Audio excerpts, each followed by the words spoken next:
Just when you thought they couldn't get more depraved, they somehow managed to get more depraved. First, they celebrated Charlie Kirk's murder. Charlie Kirk just got shot. Praised his killer. We got Charlie in the neck.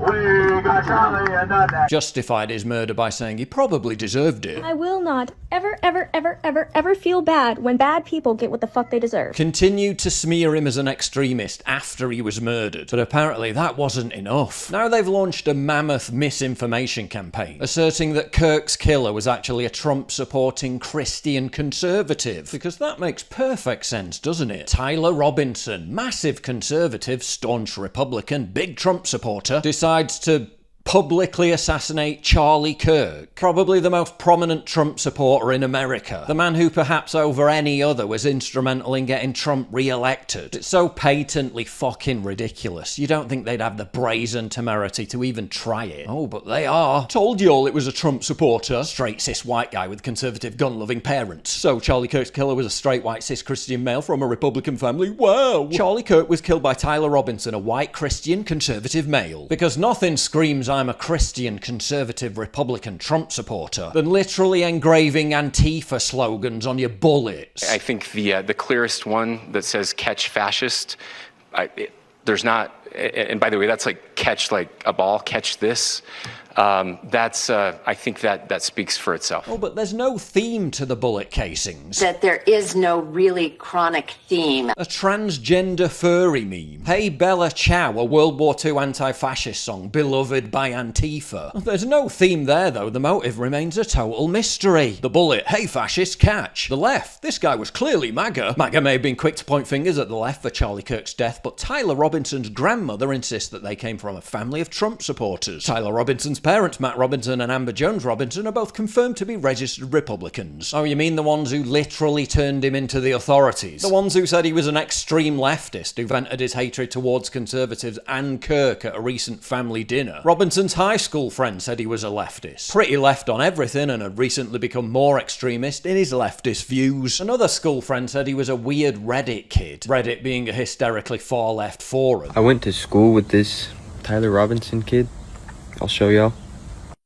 That's him right there, Tyler Robinson. And the best way I could describe him is just like a Reddit kid. So who killed Charlie Kirk? A fellow conservative, obviously. They dug up a political donation to the Trump campaign by a totally different dude who happened to share the same name as the killer, then claimed it was the killer. Look, the shooter supported Trump. Now you just doxed some poor innocent guy, putting his life in danger to bolster a completely bogus narrative. Whoops, here's the correction. The correction gets seen by hardly anyone, while the original fake post got tens of millions of views. Total and utter scumbags. I just discovered something wild about stem cells. Stem cells are like tiny repair crews in your body that go out and fix anything that needs fixing. And guess who's been ahead of the curve on this? Joe Rogan. He's been talking about it for years. I had a full-length rotator cuff tear, and the UFC gave me a doctor in Los Angeles, and he looks at my MRI and goes, "You're gonna need surgery." I go, 100%? He goes, "I don't know how you're using it now. It's a matter of time. You're gonna need surgery, so it might be better to do it now." So I got it shot up with stem cells. And this was the early days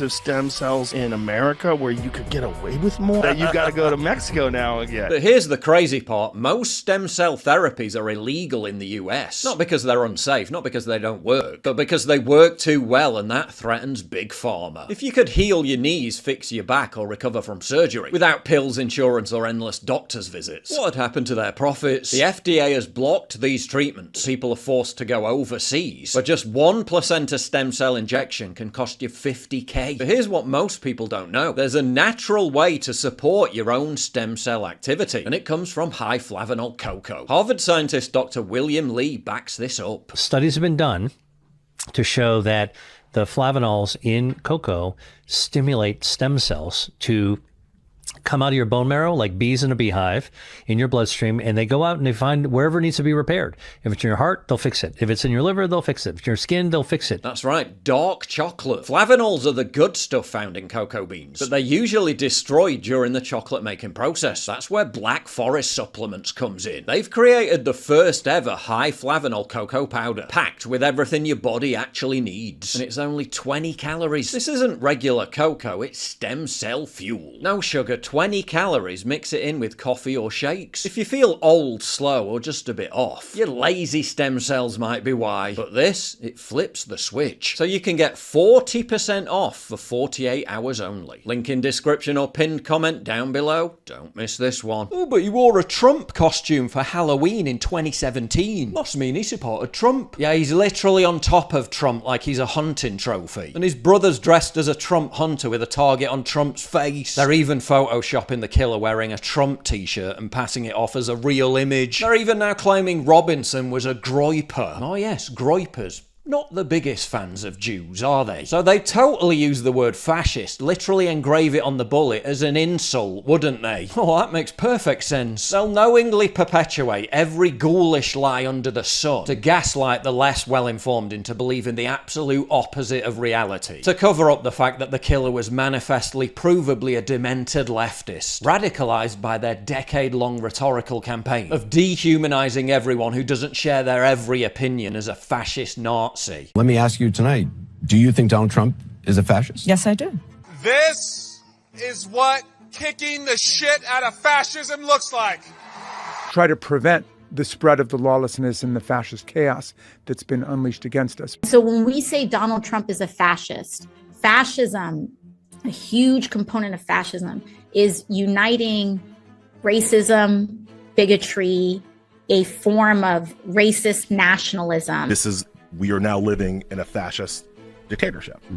We are worried about potential rise of fascism in this country. We're worried about our democracy falling to an authoritarian and potentially fascist form of government. Not only to roll over to Donald Trump's will, but to roll over our democracy and allow him to take over this country as a fascist dictator. When fascism isn't just coming, it's already here. The former chairman of the Joint Chiefs of Staff, Mark Milley, said, "No one has ever been more dangerous to this country than Donald Trump, and he is a fascist to his core." There are countless people who knew Charlie better than I did, whose tributes are worth way more. Suffice to say, I went to dinner with him twice, once in London and once in DC at CPAC. And my memory of Charlie is of a warm, kind, graceful, charming man. A glimpse of his character reflected by the first message he ever sent to me, simply offering his help and support in any way possible. As a father of a boy who's a similar age to Charlie and his wife's son, it tears me apart inside every time I think of the terror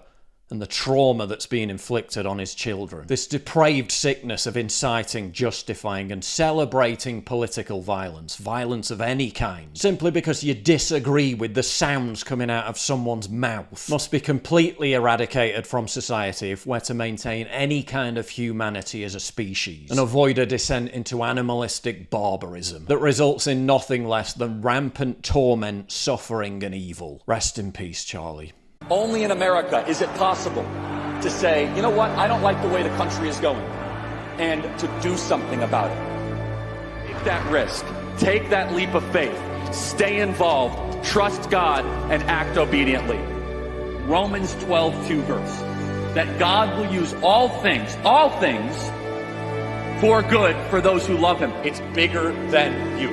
I want you to remember that. It is bigger than you. It's bigger than me. You are here to make somebody else's life better, the pursuit of liberty and freedom. You know what gives me strength? The hundreds of thousands of you that say, Charlie, keep going.